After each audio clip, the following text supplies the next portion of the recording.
In this video, I'm going to be telling you about every single NPC you missed in the first sea, and I'm going to be going from the ones that are super easy to find to the ones that you 100% missed. Starting off with the boat dealer. I'm pretty sure everybody already knows this NPC, but for the people that don't, well, he basically just lets you spawn in boats. First one is the dinghy, which is free. The second one is the sloop, which costs 300 belly. The third one is the brigade, which costs 1000 belly. And the fourth one is the grand brigade. And the very first island you can see this guy on when you join the game is the starter island, or the marine starter island, depending on which team you pick. Next up, we got the luxury boat dealer. Most people should already know about this, but if you're newer to the game, this is how he works.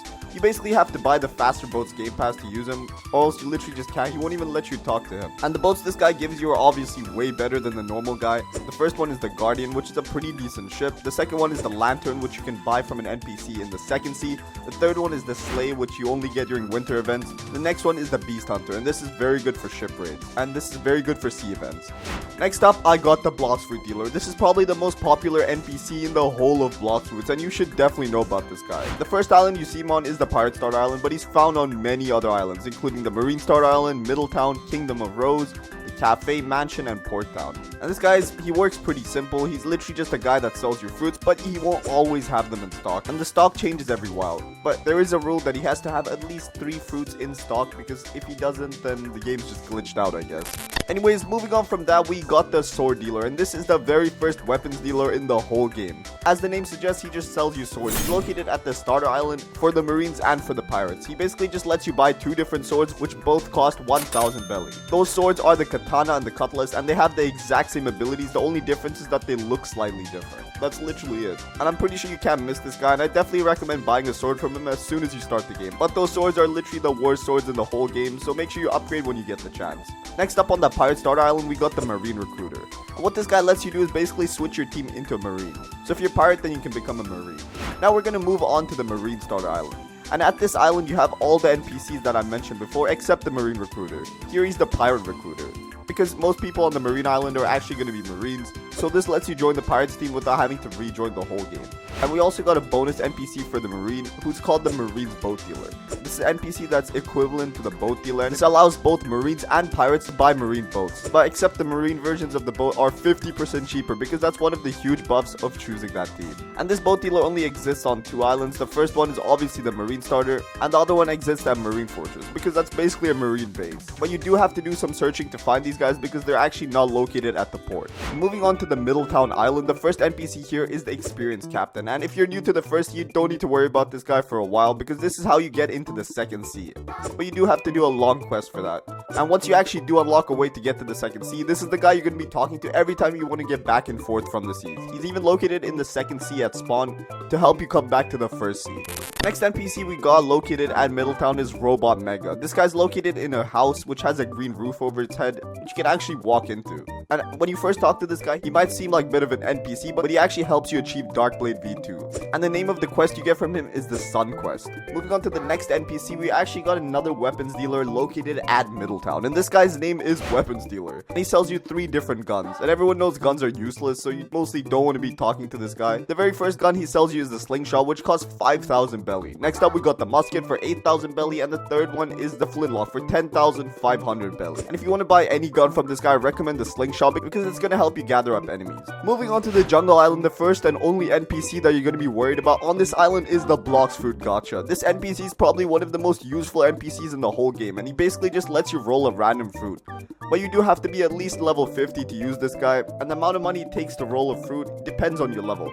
If you're level 50, then you only need to pay 32,000 belly to roll a fruit, but if you're the max level, which is 2,550, you have to pay 400,000 belly to roll a fruit, which makes this incredibly expensive if you're a higher level. And this guy's not only located in the first sea, he's also located at the second sea and the third sea. And a pretty cool thing about this NPC is that it wasn't actually meant to stay in the game. It was added during a winter update, but the community loved it so much that they decided to keep it in the game. Moving on to the next NPC, he's located at the Pirate Village, and this is the Sword Dealer of the West. He sells you 2 different guns, which are the Dual Katana, which costs 12,000 belly, which is literally just 2 katanas, and the next one is the Iron Mace, which costs 25,000 belly. Next NPC on this island, and this is actually the first fighting style that you can buy in the whole game, and he's basically located around this area right here. He sells you the fighting style for 150,000 belly.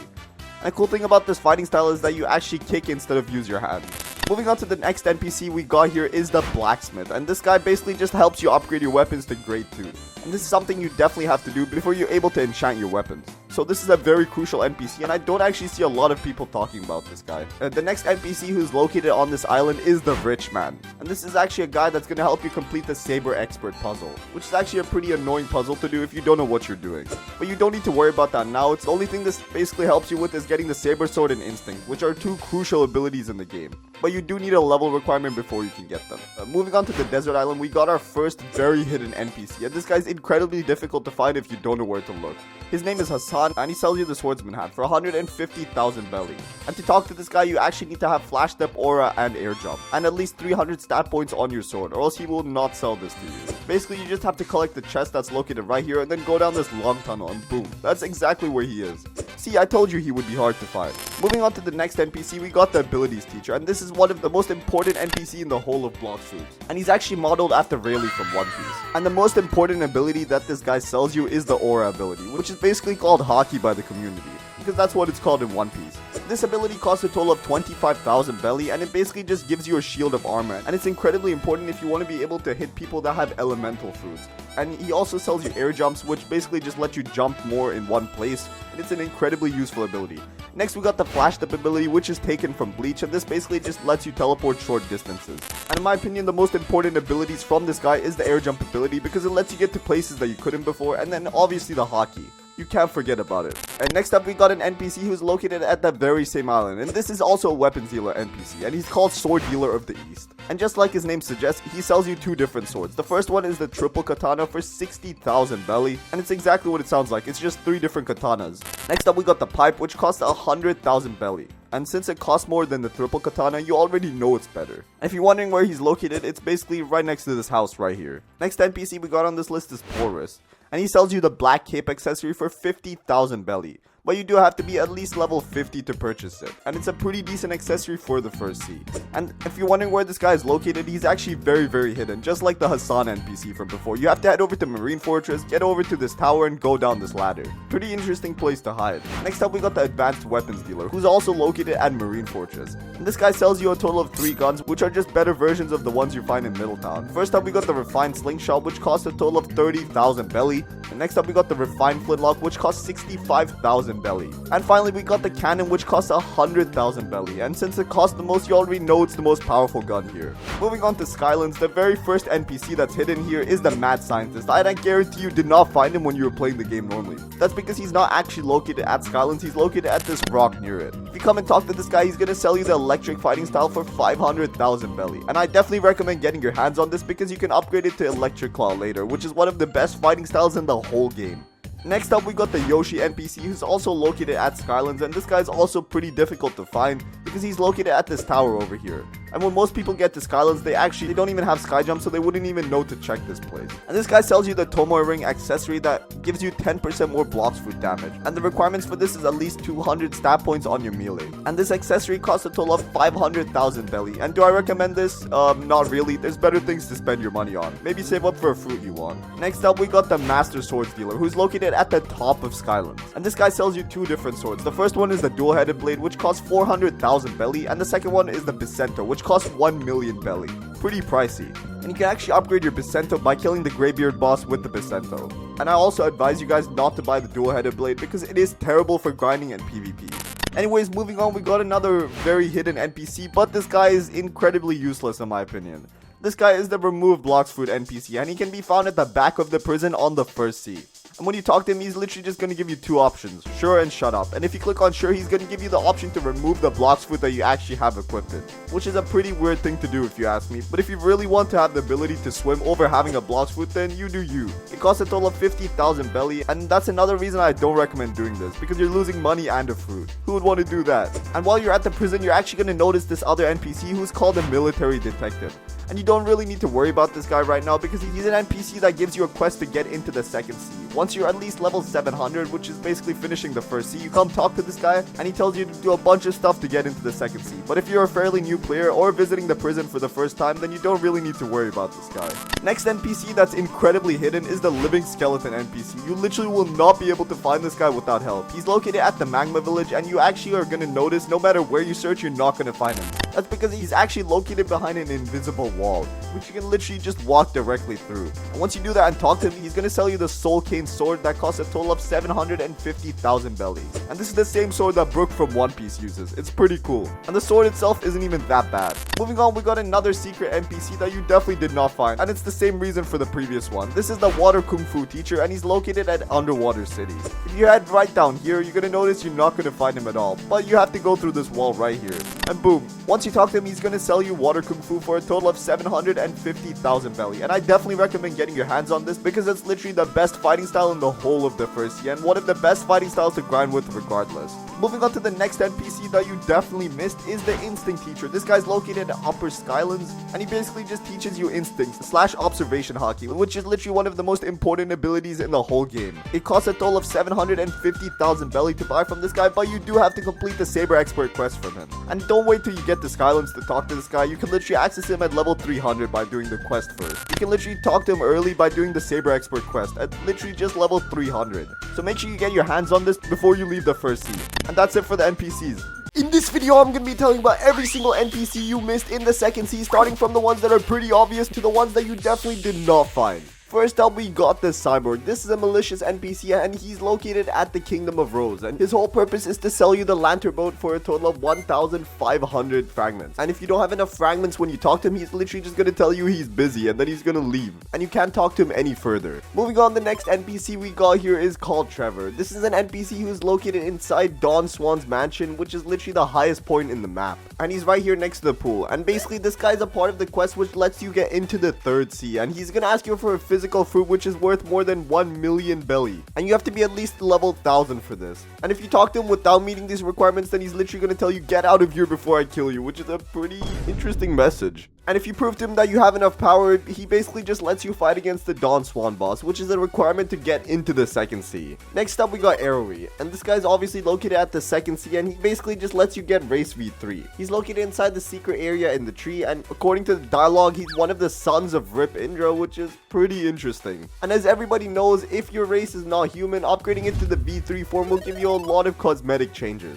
Next NPC we got here is called Sabi, and this is actually Sabo from One Piece, and he sells you the Dragon's Breath fighting style for a total of 1,500 fragments. And if you don't have enough fragments to obtain Dragon's Breath, just like the Cyborg NPC from before, he'll just tell you to go away. But I recommend getting this fighting style because it helps you unlock Superhuman later on. The next NPC we got here is literally named the Mysterious Entity, and a lot of you guys have definitely seen this guy if you participate in raids. He's the guy that lets you awaken your fruit. Every time you finish a raid with the specific fruit and you meet the requirements, he's gonna let you buy your awakening for a set price of fragments, which is obviously different for every fruit in the game. Next up, we got the Aura Editor NPC, and I'm pretty sure you guys all know what this guy does. He just lets you change the stage of your aura. You can change it from anything from level 0 all the way to level 5, and it looks different in each stage. Next up, we got the Blacksmith NPC, who basically just lets you upgrade your swords or guns, which gives you a butt ton of buffs to them, and they can be incredibly useful. Moving on to the next location on the map, I'm going to be telling you about the one and only NPC located at the Coliseum. He's called King Redhead.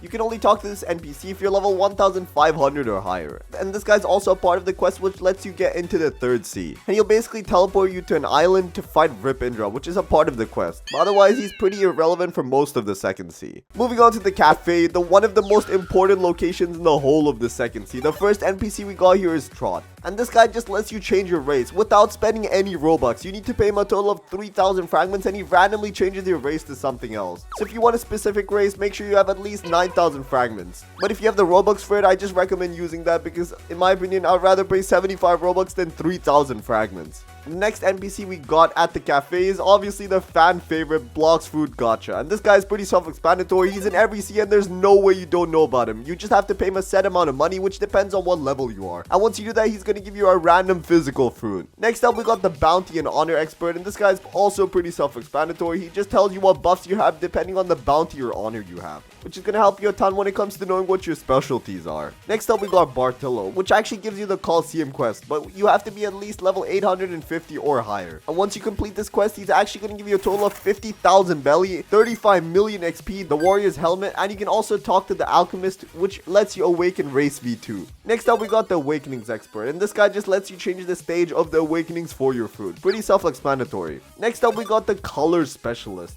This guy lets you change the color of your hockey, which is probably one of the coolest abilities in the whole game. It looks amazing when it's a different color from the default black, and I'm really glad they added this guy. Next up, we got the title specialist, and this basically just shows you every title that you unlock and lets you equip them, and also tells you what you need for the other titles. Next up, we got an NPC called the nerd, and this guy's actually extremely useful. And the way you use him is by wearing any accessory that you own, and you just simply have to talk to him, and he tells you exactly what buffs that accessory gives you. So now you know exactly what you're dealing with. Moving on to the huge bridge on the second sea, we got one NPC located here called Bloxter. This guy's an NPC that lets you reset your stat points for a total of 2,500 fragments, and this helps people a butt ton because when you're new to the game, people actually end up messing up their stats completely. Everyone knows the most popular and best way to do your stats is to use it for melee defense, and depending on what main you are, a sword or fruit or gun, but no one likes guns. Moving on to the green zone, the first NPC we got here is the alchemist, and like I mentioned before, this guy is the one that gives you the quest to awaken your race to V2, and you need to complete Bartolo's quest from before if you want to access this guy. Next NPC here is called the mysterious man, who's located all the way at the top of the green zone. You literally have to climb to the highest stalk, or if you're a pro, you can just equip the light fruit and fly up. This guy sells you the true triple katana, but you do need to meet a lot of requirements before getting this, and even once you do that, you need to pay him 2 million belly to get this. Next NPC located here is called Mr. Captain, and if you're newer to the game, you probably won't know who this guy is. He's basically an NPC who lets you get to and from the third sea. Extremely useful, especially for people that have actually unlocked it. Next up, we're moving to the Graveyard Island. The first NPC located here is called the Crew Captain. This guy's an NPC that sells you crew slots, and you can only access him if you're the captain, and for each crew slot, you need to pay a total of 2,000 fragments, and you can have up to 30 slots. And this is only useful for people that own crews, and I'm guessing most of you watching don't actually own your own crew. If you are a lower level player, it's actually easier to join a higher level player's crew. That will make your life much easier. Anyways, moving on, the next NPC located at the graveyard is actually Rip Indra himself. But he's not here to fight you, he's just here to let you change your Darkblade skin. Everyone knows that the Darkblade actually has two different versions. We got the Slayer skin and the default version. In my opinion, the default version looks a lot better, but the Slayer skin is actually harder to get because you have to do a whole quest for it. And this Rip Indra NPC just lets you change it from your default version to the Slayer skin. Moving on to the Snow Mountain, the one and only NPC we got here is the martial arts teacher. And this guy actually sells you the superhuman fighting style. And for those of you who don't know, this is one of the hardest fighting styles to get in the whole game, because to actually be able to buy this fighting style, you need the Dark Step fighting style, the Electric fighting style, the Water Kung Fu fighting style, and the Dragon's Breath fighting style. And not only that, you need a total of 300 mastery on each of those fighting styles. You know how long that takes to get? And you also need to be above level 700 to buy this. And even after you meet all of those requirements, you need to pay the martial arts teacher 3 million belly. Oh my god, that's gonna cost you a butt ton of money and even more time. Moving on to the next island, or islands I guess, because it's the hot and cold islands. The first NPC we got here is the Arithmetic, and a lot of people actually don't know about this guy, and he's the guy that sells you the Order Raid microchip in exchange for 1,000 fragments. And the Order Raid is actually Law from One Piece. If you don't know what he looks like, this is it. But just be careful when you're fighting this boss because he has a total of 256,000 HP. So make sure you get some friends along with you if you want to fight this guy. The next NPC we got here is the Mysterious Scientist. And if you don't know who this guy is, then you must be a newer player. This is the guy that lets you start any raid that you want. You have to be at least level 1,100 to be able to speak to this guy. But once you talk to him, he'll give you two options. He'll let you buy a raid microchip for 100,000 belly or one random physical fruit. And if you want to start an advanced raid, you have to pay him 1,000 fragments or a fruit worth 1 million belly. But trust me, the advanced raids are worth it. They let you awaken overpowered fruits. And like I mentioned before, you cannot talk to this guy unless you're level 1,100. And the reason the devs added this to the game is because people below that level are usually not ready for raids. And trust me, because I was one of those players who joined a raid with my friend and it did not end well. Moving on to the next island, we're going to be talking about the Cursed Ship. The first NPC we got here is El Rodolfo. This is an NPC that sells you the Bizarre Rifle for 25 ectoplasm, and he's found at the bottom floor of the Cursed Ship near the ship engineers. Next up, we got El Admin, and this guy sells you the Midnight Blade for 100 ectoplasm. ectoplasm, and he's found in the middle row of the cursed ship. Next up, we got El Perro, and this guy sells you the Ghoul Max for a total of 50 ectoplasm. And if you're wondering, the Ghoul Max gives you 35% faster speed, 500 energy, and 10% life leech on all melee abilities, but only a 2.5% life leech on NPCs. This is probably one of the best accessories for people who are grinding with the Butterfruit because of the speed increase and the life leech. Next up, we got the Experimetric, and this guy's located at the kitchen, and this guy lets you get the Ghoul Race, and for that you will need a total of 100 ectoplasm and the Hellfire Torch, which you can get by killing the Cursed Captain. Moving on, the next NPC here is called Guaxin. Guaxin basically informs you on how much ectoplasm you have, which is kind of useless because you can literally just open your inventory and check that. What a random NPC. Moving on from the cursed ship, we're heading over to the Ice Castle, and here we got Fio the Reformed. And this NPC basically just sells you the Dead Step fighting style, but to get that you actually need to learn the Dark Step fighting style and have at least a 400 mastery on it. And once you do that, you have to talk to her, and she sells it to you for 5,000 fragments and 2.5 million belly. Damn, that is a lot of money and fragments.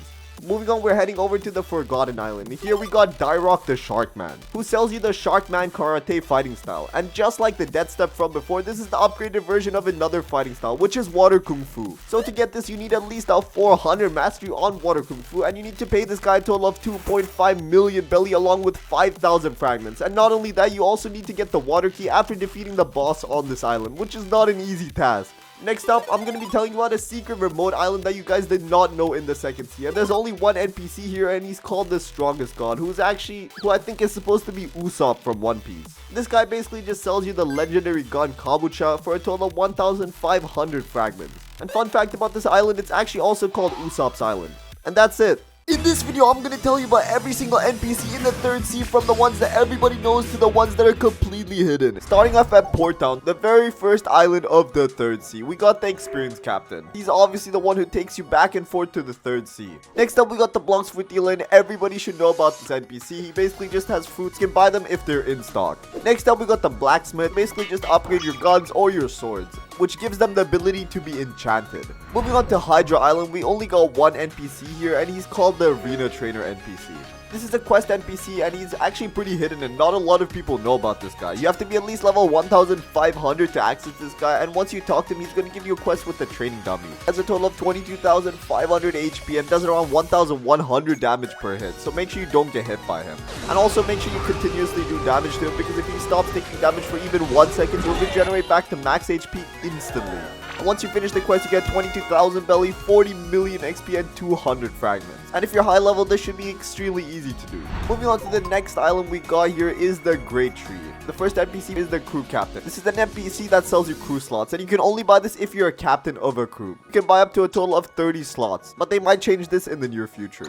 Moving on to the next NPC, we got the Mysterious Forest, and a lot of people don't know about this guy because he's literally invisible, and he's all the way at the top of the Great Tree. But if you talk to him before you defeat the Rip Indra boss, then he's gonna say there's something there, but you can't quite place it. But once you defeat him, he's gonna say a strong foe prevents you from entering, and that's gonna allow you to do the trials. Moving on to the Floating Turtle, we got a butt ton of NPCs here, starting off with the Crypt Master, and he's basically gonna open the door to the crypt. That's why he's called the Crypt Master. The crypt is basically a huge stone structure that contains the Cursed Skeleton, which is a pretty rare NPC, and it lets you obtain the Cursed Dual Katana. The Yama Scroll and the Tushida Scroll are also located inside the crypt, so if you want to get those, you know exactly where to go. But keep in mind, to talk to this guy, you have to be at least level 2,200, and you have to have obtained the Yama and Tushida Sword with a 300 mastery on both of them. And to read the scrolls, you need to have a 350 plus mastery. Damn, there's a lot of stuff. Moving on to the next NPC we got here, he's called a Citizen, and you have to be at least level 1,800 or above to talk to this guy. And this is basically the NPC that you go to when you want to get Instinct V2, and everyone knows that Instinct V2 is a lot better than the first version. So you can view the player's level, fighting style, sword, blocks, food, and gun, basically their whole inventory. That is really overpowered. You also have to have 5 million extra belly to pay this guy. The next NPC we got here is called the Ancient Monk, and he basically teaches people the god-human fighting style. Well, it's basically the most overpowered and most difficult to get fighting style in the whole game. He's basically located at this tree on the Floating Turtle. Next up, we got the previous hero NPC, and this is the Rabbit NPC that sells you the Electric Claw fighting style, but you do have to to complete a short quest to be able to buy it, and that quest literally just involves getting to the mansion. But if you want to cheese it, you can use the portal fruit, the light fruit, or just set your spawn there and teleport. Pretty simple. Next up, we got the Hungry Man NPC, and this guy's also a part of the quest to unlock Observation V2. Next up, we got the Horn Man NPC, and this guy actually gives you the quest to get the Rainbow Savior Aura color, which is literally one of the coolest looking hockey colors in the whole game. It literally makes you glow and change colors all the time. Next up, we got the Mysterious Entity,